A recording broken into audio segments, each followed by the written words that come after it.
Action.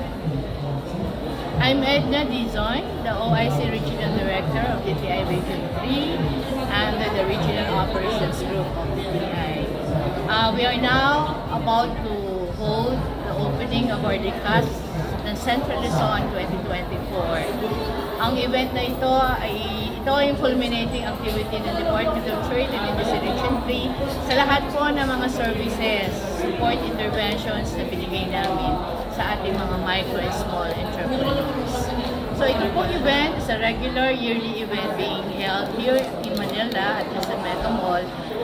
This is a venue for us to showcase the outcomes of our assistances, wherein we will see the best of the best products ng ating mga SMEs. This year, we will be having around 150 plus SMEs joining this event. And we look forward to having more, meeting institutional buyers to help them achieve their goals of promoting their products, at the same time generate the needed sales and employment for their operations. Ma'am, ito po bang nagaganap po na likha ng Central Luzon? And obviously, this trade fair ay mga produkto po na tanging sa Region 3 lang ba makikita? Itong mga produktong makikita po dito sa 2024 LCL, ito po ay sariling gawa likha ng ating mga SMEs na taga Central Luzon. So ito po ay binigyang halaga ng DTI dahil yung malikhaing gawa, malikhaing isip. So tina-transform natin itong mga ideas na to into a level of products na makaka-compete sa ibang bansa. Actually, ito no ang mga piling-pili na natin under the One Town, One Product program. And of course, we have also the shared service facilities na kung saan itong programa na to ay binibigyang oportunidad yung ating mga project cooperators na ipagamit yung mga equipment na kinakailangan sa produksyon ng produkto nila under use of RAC agreement. Meron po ba kayong ahensya rin ng gobyerno, ibang ahensya ng gobyerno na katuwang ninyo o tumutulong po sa inyo para matulungan yung mga small, medium enterprises po natin? Yes. Ang DTI po kasi is in convergence with other relevant agencies involved in SME development. Like for technology development, we partner with the Department of Science and Technology.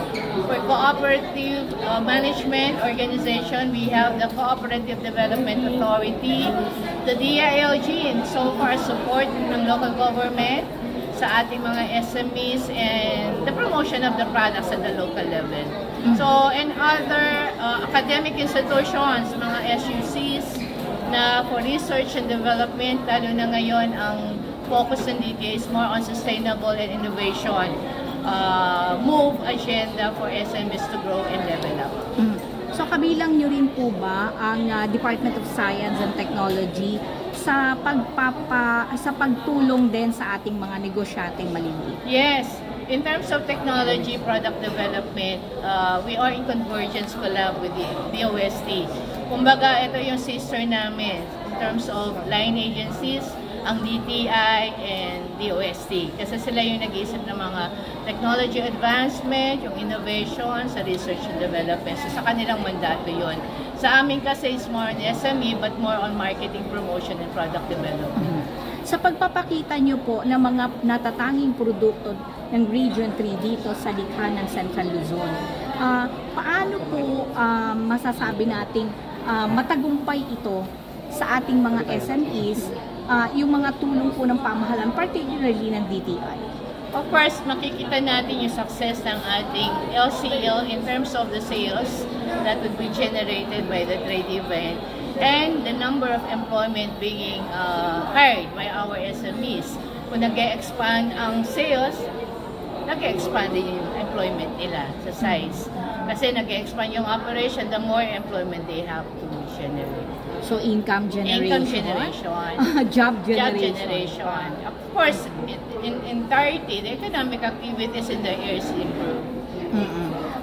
Bali, pagkatapos po na ma-showcase dito sa likha ng Central Luzon Trade Fair, ang mga produkto nila, ano po yung susunod na step po ng DTI? Of course, we do the monitoring of the, kasi yung sales natin, we have the cash we have the negotiated, and we have the book.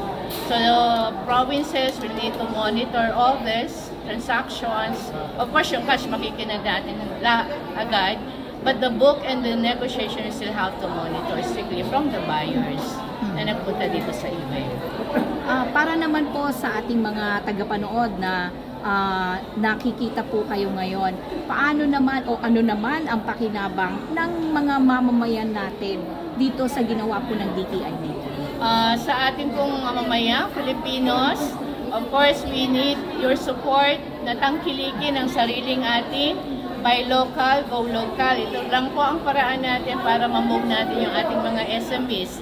Alam natin na 99.9 o 99.6% of the business sector is coming from the SMEs. So kung bibilhan natin itong mga SMEs ito ng mga produkto, the more na tinutulungan natin yung gobyerno para mapaangat natin ang ekonomiya ng ating bansa. Ang ating mga SME ang heroes natin to generate the needed economic activities, employment, para matulungan iangat ang ating bansa.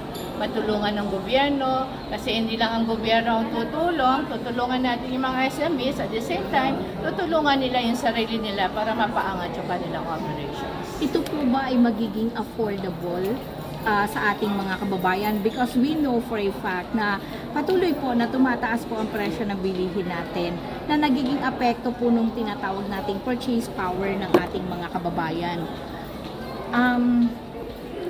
Okay.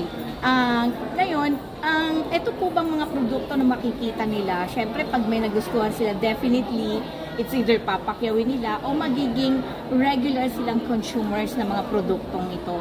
Is it affordable? Actually, yun ang ina-assign namin sa DTI. We make it a point before they go to trade fair.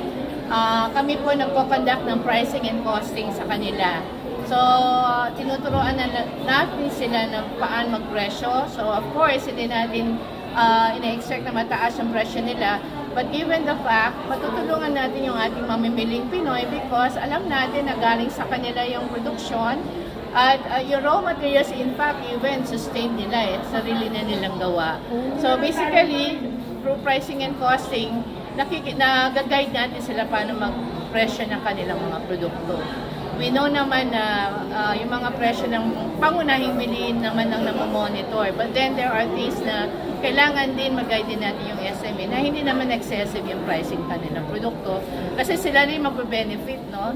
The more reasonable yung price nila, the more na marami bibili sa kanila. Correct po.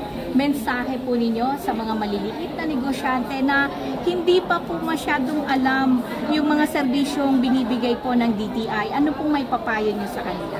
Sa ating pong mga mamamayan na gustong magnegosyo o meron na nagnegosyo at hindi pa ho na-assist ng Department of Trade, kami po ay maraming negosyo centers sa buong Pilipinas. Sana po bisitahin nyo yung ating negosyo centers. We have the business counselors. Ito po ang mini DTI office na kung saan yung mga business counselors namin ang tutulong sa inyo para mag-start ng business.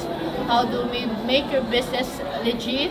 And lahat po na larangan o aspeto ng business operations pwede po ninyo makuha sa kanila. Ang NCS po ay nagpro-provide ng business support interventions and mentoring and coaching sa ating mga SMEs, would-be or existing man. Anyayahan niyo po ang ating mga kababayan. Sa ating mga kababayan, punta po kayo dito sa SM Mega Mall, Trade Hall 2, Trade Hall B, na about to open na po yung aming Likhanan Central Luzon this 2024. So marami po kayong mabibili dito from Aurora to Zambales, at i-feature po nila yung kanilang provincial branding. Ang Aurora is of course having the coconut as a specialty cluster po natin for the CFIDP. Siyempre, Aurora ang brand niya. Ang Bataan is galing Bataan. Of course, they have the marine. They have a lot of sectors, non-food and food. Of course, Pampanga, love Pampanga. Bulacan is Tatak Bulaqueño. Nueva Ecija is proud Novo Sejano.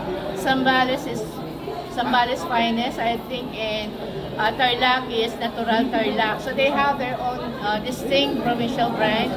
na pwedeng i-promote yung kanilang mga SMEs and their own outstanding products, which are a product of assistance from the One Town, One Product, the Kapatid Mentor Me, and the Shared Service Facility Program, and other product development and marketing promotion activities that we have provided. So, ano pa kung inihintay natin? Punta na po kayo. The fair will run from October 16 to 20 po. Mamili na kayo for your Christmas gifts. Thank you!